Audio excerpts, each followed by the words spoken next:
Welcome back to the Dershow. When I sit at my dining table, morning at breakfast, I look out and what I see is the splendid building of the United Nations. It's right outside my window, and on my daily walks, I pass it pretty much every day. I've been inside the UN building many times from the time I was 10 years old or so. I belong to a group supporting the United Nations. I worked for Arthur Goldberg, who was the United States representative to the United Nations. I was his law clerk when he was on the Supreme Court. And then when he worked on Resolution 242 of the Security Council, which was essentially the peace treaty between Israel, Egypt, and Jordan at the end of the Six Day War, I helped draft Resolution 242. So I've always had a kind of fondness in my heart toward the United Nations, and I love its building. It's just a beautiful building. Whether or not it's true or mythological that the sides of the building are made out of stones that were originally intended for use to bury Americans if we had to invade the Japanese islands, whether that's true, exaggerated myth, doesn't matter. They're quite beautiful and spectacular, and it's inspiring when you walk by every day because what the United Nations stands for is something wonderful. Let's remember where the term comes from. The United Nations was the group, England, the United States, that fought against Nazis. We were the United Nations, they were the Axis. And then after the victory, obviously, Eleanor Roosevelt and others helped set up the United Nations. Initially, it was out in Long Island, and it moved to its present location in New York with land contributed by philanthropists, etc. But what President Zelensky said yesterday really got me to rethinking. I've been thinking about this a long time, but rethinking whether the United Nations really has succeeded, failed, been irrelevant. This is a good time to kind of reassess the role of the United Nations in keeping world or restoring world peace. Zelensky spoke to the Security Council and he issued a challenge. He said, if you're just a debate society, shut it down. Nobody is going to be helped by debates, by condemnations, by resolutions. What are you good for? Obviously, the Security Council was set up based on a compromise. You could not get Russia and China, particularly in those days, China, to join the United Nations, to join the Security Council, unless you gave the great powers a veto. And Russia and the United States and China have vetoes. The United States has used its veto, Russia has used its veto, China has used its veto. We now know that any attempt to use the Security Council, which is the only mechanism of the UN that can actually enforce the law, it has the imprimatur of law as distinguished from the General Assembly, where just one country, one vote. You have tiny little islands with 500 people in the South Pacific that have a seat in the United Nations, and that's a good thing, but they have the same amount of voting power in the General Assembly as the United States, Russia, and China. So the General Assembly is generally a debate society. Every year, traffic is slowed down. I can't get anywhere because I live near the UN. As heads of state come and speak, and I've been inside that that UN General Assembly when Prime Minister Benjamin Netanyahu has spoken, when the head of the Palestinian Authority has spoken, when others have spoken. I was in Geneva when the United Nations Human Rights Council, the most misnamed organization in the world, Human Wrongs Council would be the better way to describe them, invited as their guest of honor Ahmadinejad. Remember him? The clown, the fool, the bigot, the anti-Semite who headed Iran 10 years ago or so. And I was invited to speak against him, not by the United Nations, but by a group, the United Nations Watch, which is an NGO which oversees and supervises and without any power issues reports on the actions of the United Nations. And so I've been inside every aspect of the UN. Of course, I've been inside the United States Embassy to the United Nations when I worked for Justice Goldberg and helped him with his Resolution 242. I'll never forget a phone call that Justice Goldberg made and invited me to listen in. He put it on speaker to Waldheim, the head of Austria at a time, when he was making viciously anti-Semitic statements, and Goldberg wanted me to hear what he had to say to Waldheim, and he really put it to him quite directly. So I have a lot of familiarity with the United Nations. I once belonged to the United Nations Association, and maybe even paid some dues and had a membership card. But Zelenskyy got me to think again. I've been thinking about it, but think again. Is the United Nations worth its salt? It's very expensive. Every single country in the United Nations, which is virtually every country in the world, has a consulate in New York, a building, a delegation to the UN, assistants, people who work there. The building itself is only a building for the Secretariat, and I live just down the block from where the Secretary General of the UN lives as well. And there have been some great Secretary Generals of the UN, and many of them have complained about the biases of the UN and the incompetence and impotence of the UN in trying to resolve real disputes, head off wars, prevent wars, and stop wars. Look, since the UN was established, there has been some great progress, and many wars have been stopped. The Dayton Accords, the Good Friday Accords in Northern Ireland, the peace between Israel, Jordan, and Egypt. But almost none of them have been done through the United Nations. Generally, they've been done unilaterally, bilaterally, or multilaterally.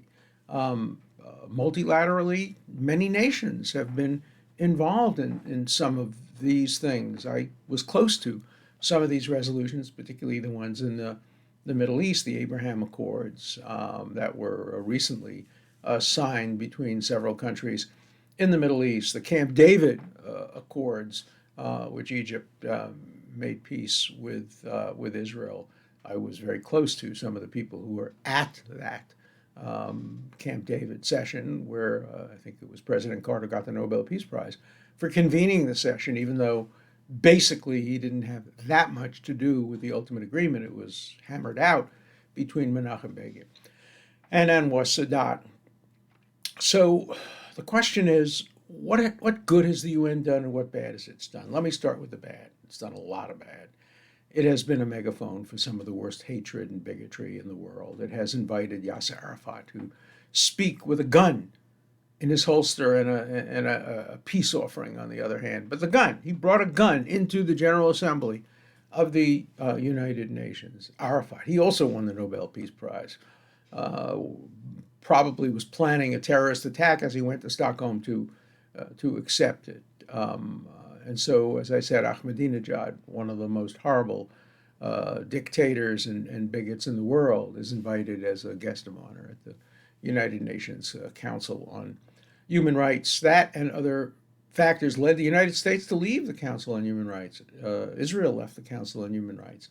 Under the Biden regime, they've gone back. The United States has gone back and basically said on a trial basis, let's wait and see.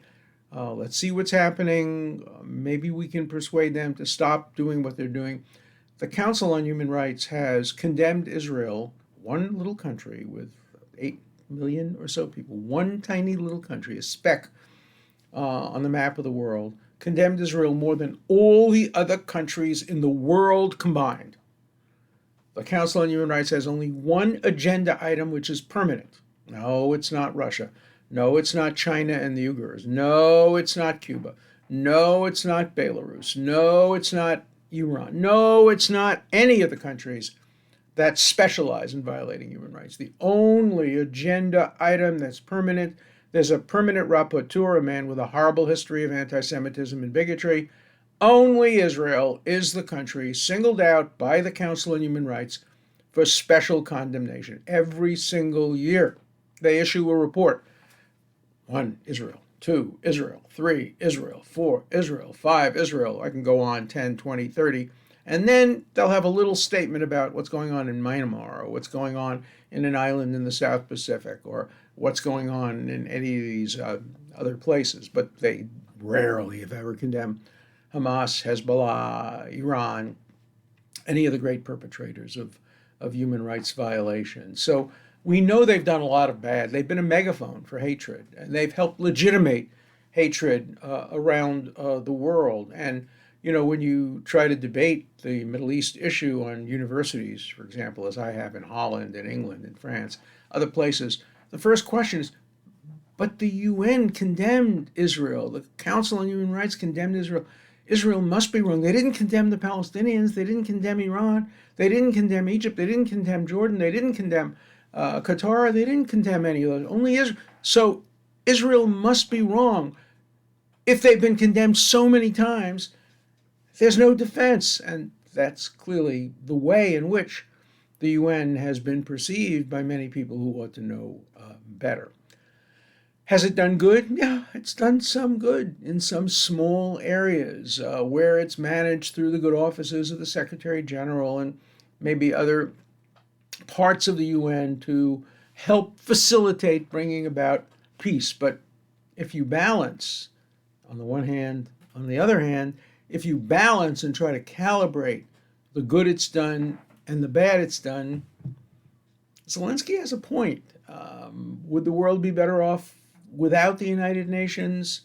The symbol is important. The symbol of the nations in the world all getting together, even for a debate society. And there aren't debates. If you've ever been to the General Assembly, the most boring. Occasionally you get a stimulating speaker like Netanyahu, or American secretaries of state and American presidents have given some good speeches. British have as well.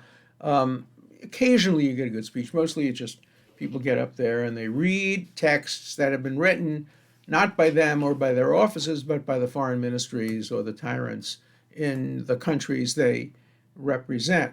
They've also set up a court system, the International Court of Justice. The International Court of Justice is not international. It's not a real court, and it wouldn't know justice if it fell over it. It's a sham, the International Court of Justice. Why is it not international? It excludes many countries in the world from membership on it. Again, Israel. It rarely has a judge sitting on it on a temporary basis, I think never on a permanent basis. It's not a court, because the judges don't render independent decisions. They get their orders from their governments how to vote. And justice, it wouldn't know justice if it fell over it, because it's specialized in coming down with decisions that are unjust, again, especially with regard to Israel. A challenge was made to Israel's security barrier. There's a barrier between the West Bank and substantial parts of Israel. Most of the barrier is an electronic fence. Some of the barrier is walls. And the International Court of Justice rendered a decision never mentioning terrorism, never mentioning the reasons why the wall was built, just condemning it as a property grab. And the decision was written by a judge from a country that has numerous security walls separating itself and protecting its borders. Not a word about their walls, but if it's an Israeli wall, it must be wrong. If it's a wall from another country, it must be right. So the International Court of Justice has been a bad part of the United Nations. What about the International Criminal Court? It's been pretty good. Why has it been pretty good? Because it wasn't set up by the United Nations. It's outside of the United Nations. The International Criminal Court was established multilaterally outside of the United Nations by a treaty called the Rome Treaty. The United States has not signed the Rome Treaty, and other countries have not signed the Rome Treaty. Russia didn't sign the Rome Treaty. Ukraine is not part of the International Criminal Court, though it's applying and has a certain intermediate status. But the reason that has any credibility is the judges there are real judges. They don't have to call up their home governments to tell them how to vote. Some of them do, obviously. You're not going to be a Chinese judge or a Russian judge, although neither of them is in the court. But you're not going to be a judge from a tyrannical country and be independent. So, but there are many judges that are independent. And but there are certain things it can only do with the approval of the Security Council. For example, declare an invasion to be a war crime, a crime of waging war. That can only be done by a vote of the Security Council, which has a veto by Russia, obviously, against non-member states such as Russia. So it also has limited benefit, but of all the international organizations, it is the least worst. The others, International Court of Justice, I'd abolish it in a second. The world would be no poorer for it, probably would be better for it.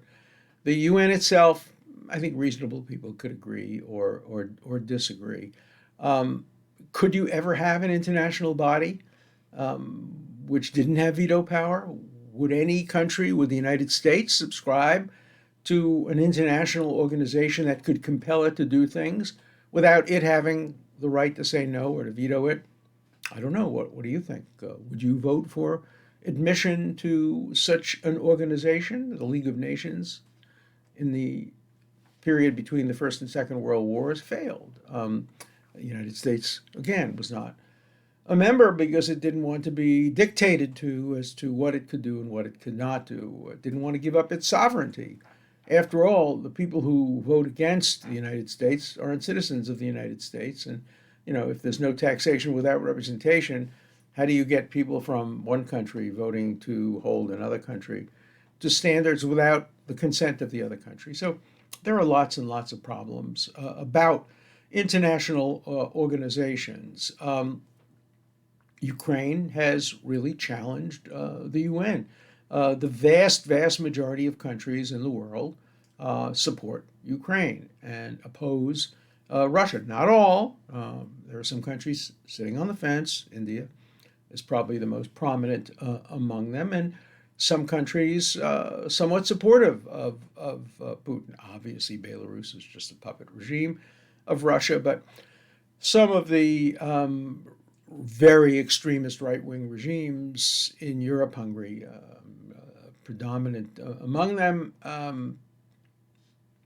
their leaders have good relations with Putin and don't want to condemn. Israel's in a very, very difficult position. Its people overwhelmingly support Ukraine, but Russia has a presence on the Syrian border, and Israel is within rifle fire of Russian troops. I actually was on the Golan Heights a couple of years ago and could see the presence of Russian military, or they call them advisors, but they're really soldiers helping Iran. And Russia and Israel have created a no-fly zone of sorts over Syria. So Israel can't afford to be on the forefront of the campaign against Putin. On the other hand, its foreign minister has condemned Putin and supported Ukraine. Its people do that. It has sent more medical assistance per capita than any country in the world to help Ukrainians, and it has absorbed many Ukrainians into Israel, Jewish under the law of return, but non-Jewish as well. And of course, under the law of return, a very high percentage of the people who come back under the law of return are not Jewish. Their grandfather was Jewish, or their wife's uncle was Jewish. There's some relationship to something Jewish, but they're not Jewish. In fact, very, very largely growing church in Israel is the Russian Orthodox Church, because so many of the people who came from Russia, from Ukraine, from other places, are practicing Christians. But they come in under the law of return because the law of return defines a Jew the way Hitler defined a Jew, because it was written in response to Hitler. If you're going to kill a Catholic priest who has been for 2 generations a practicing Christian, but whose paternal grandfather was Jewish on one side of the family, if you're going to kill them because they're Jewish, then Israel says, all right, then you're Jewish from our point of view too.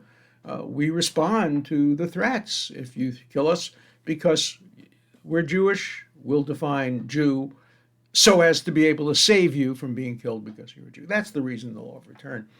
operates the way it does. But the United Nations, if we had a vote today, a plebiscite, we don't have plebiscites in the United States. We have city and statewide plebiscites, but we don't have national plebiscites. We do, they're called the presidential election, but they're not literally plebiscites. We never vote in the United States on should we join the UN. Should we sign the treaty with Iran? That would be defeated 90% to 10%. But we don't have plebiscites. But if we had a plebiscite, I don't know how it would come out on the UN.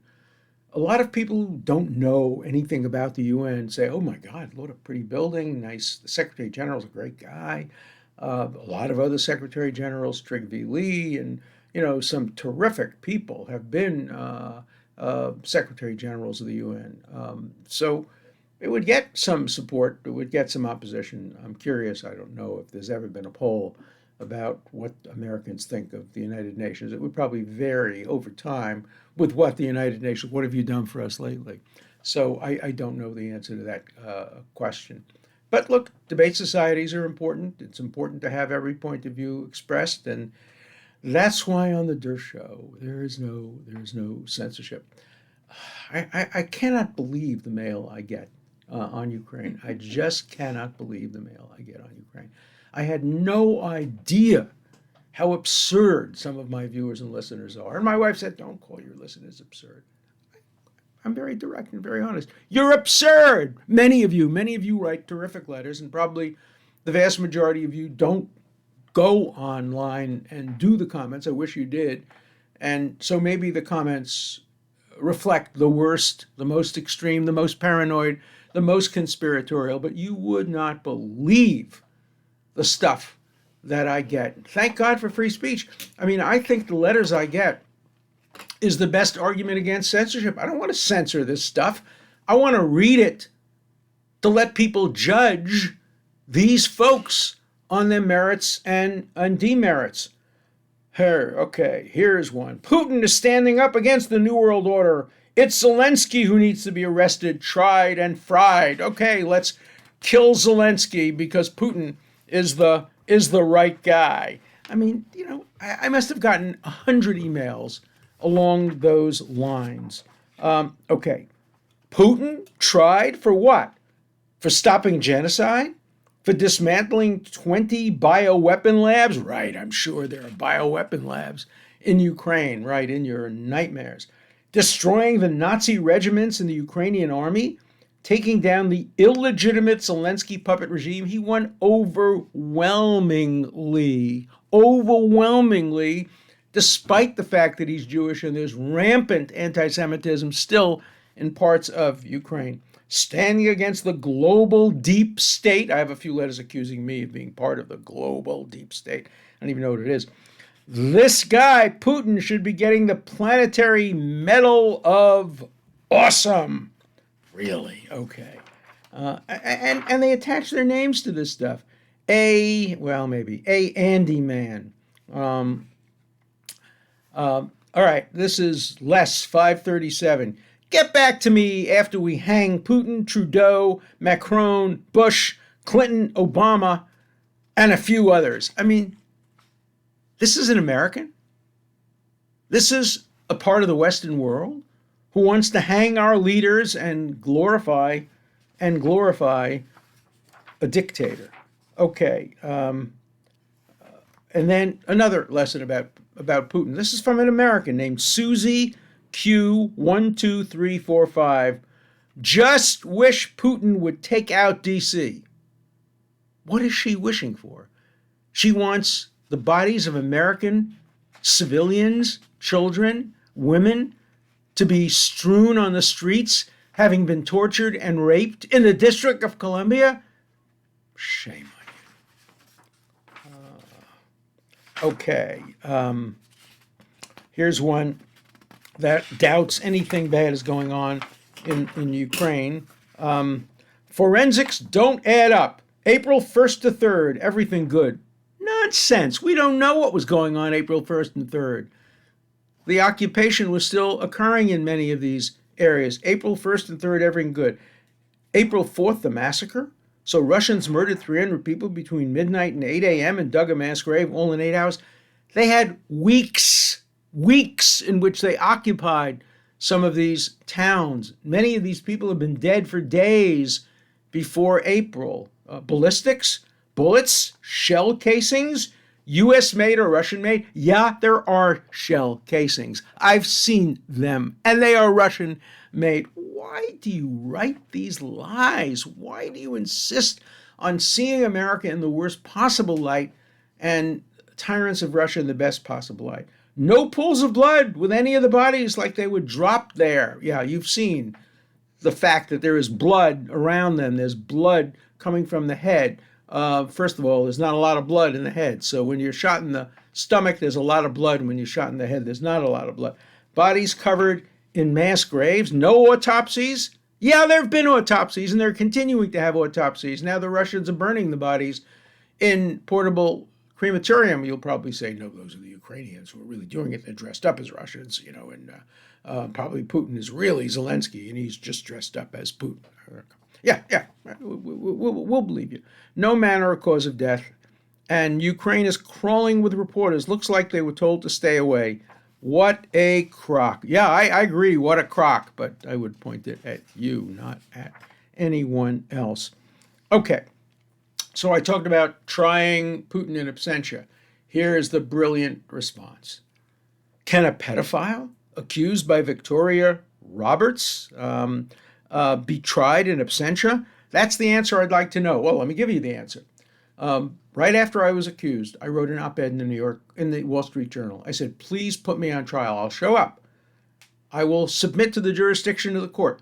I will waive any procedural protections, Fifth Amendment, privilege against self-incrimination, double jeopardy, statute of limitations. I want a trial. I want to be tried for the crime that I was accused of committing by this woman who I never met, never heard of. And I urge the FBI to investigate, and I urge the Justice Department, if they had any evidence, to indict. I'm happy to stand trial. You don't have to try me in absentia. I was never on Jeffrey Epstein's island except before anybody was on with women or anything. I was there with my wife and my daughter and a professor from Harvard. We spent one night there.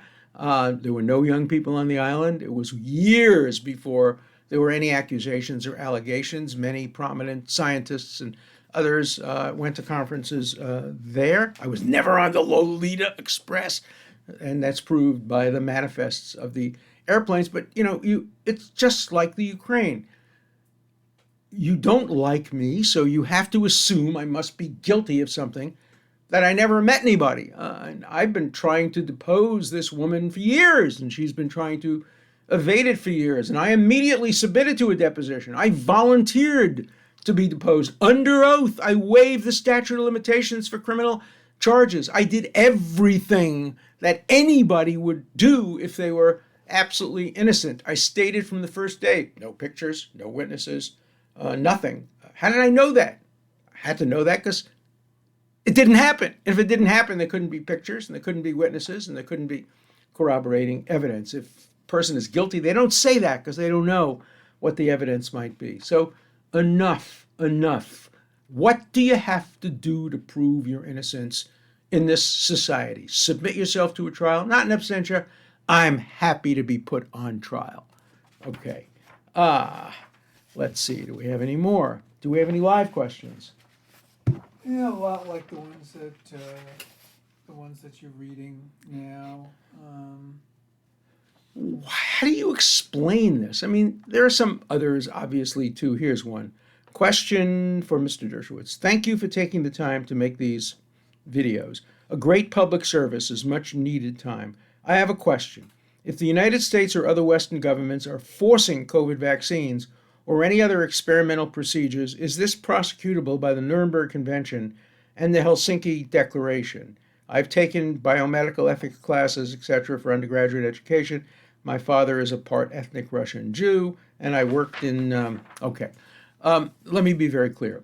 I wrote a book called The Case for Vaccine Mandates, in which I said, as an absolute last resort, if there were evidence that a vaccine could help prevent the spread of a lethal disease, the Constitution, based on a decision in 1905, would probably permit compelled vaccinations for people who didn't have medical reasons or religious reasons for not taking it. We're not there. The vast, I can say vast another 25 times, of Americans are lining up to get vaccines. I'm trying to get one, and I can't get it. I can't get a reservation. They're busy and packed. The vast majority of people around the world want vaccines. So far in the United States, no one has been compelled to take a vaccine. Sure, if you don't take it, you can be fired from certain jobs in which you're in close contact with individuals. I'm not so sure I favor that necessarily, but there's no violation of the Nuremberg laws as the result of that. In any event, it's not experimentation. This has been peer reviewed. Proof has been overwhelming that it reduces mortality and hospitalization and serious consequences. The proof on whether or not it helps prevent the spread of the disease is not so clear. There's debate about the fourth shot, the second booster. If it only lasts 4 to 8 weeks, how do you balance that against the risk? This is a work in progress. The people are well intentioned. Everybody's trying to stem the disease. No, of course, my listeners and my viewers, many of them have said in previous emails, what COVID? There's no such thing as COVID. It's a plot. It's part of the deep state. Some people blame it on China. Some people blame it on, if they're Democrats, they blame it on Trump. If they're Republicans, they blame it on Biden. But it's not true. It doesn't exist. It's a fake. It's Potemkin village, you know, that was where they build beautiful villages that didn't have any insides, just nice outside. But the evidence is there. There are some very close issues. If you want to read both sides of it, read my book on the case for vaccine mandates. You'll see I present all sides. The same publisher who published my book, The Case for Vaccine Mandates, at the same time, the same day, published a book called The Case Against Vaccine Mandates. Read that too. The author of that book has debated me, I think, twice, and we've had reasonable debates. I debated Bobby Kennedy. It was banned from YouTube. My part wasn't banned. His part was banned. But I said, if his part doesn't go on, I don't want my part to go on. I believe in the marketplace of ideas. I believe in the open exchange of views. I do not believe in censorship, which is why I'm on Rumble, which is why I read these absurd emails. You know, improve your game. People who are opposed to my views, be better, be smarter, be less transparently bigoted and obvious, and maybe some people will actually listen to you. Nobody reading these letters is going to change their mind based on them. It may reinforce their silo views, but that's the tragedy of America. We live in a silo. The tragedy, which I am hoping to address by this show, is the left is wrong, the hard left. The right, the hard right, is wrong. Extremism is bad. Barry Goldwater was wrong when he said extremism in the name of justice is a virtue. No, now the left is saying that. You know, we're on the right side of racial equality, therefore we should ban speech. We're on the right side of racial equality, therefore we should ban due process. No.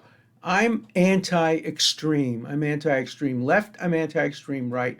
You can call me a puppet of the left. You can say I'm part of Donald Trump's group. You can say any of those things. I'm my own person. Everything I say, everything I write 3 or 4 op-eds a week. I do this 3 days a week. I do locals 7 days a week. Everything I say and I write comes from up here. You may not like it, but I'm nobody's puppet. I don't vote automatically for anybody. I don't support automatically anybody. I consider every argument and every view on its merits, on the one hand and on the other hand. I believe in that. I believe that every argument ought to satisfy the shoe on the other foot test.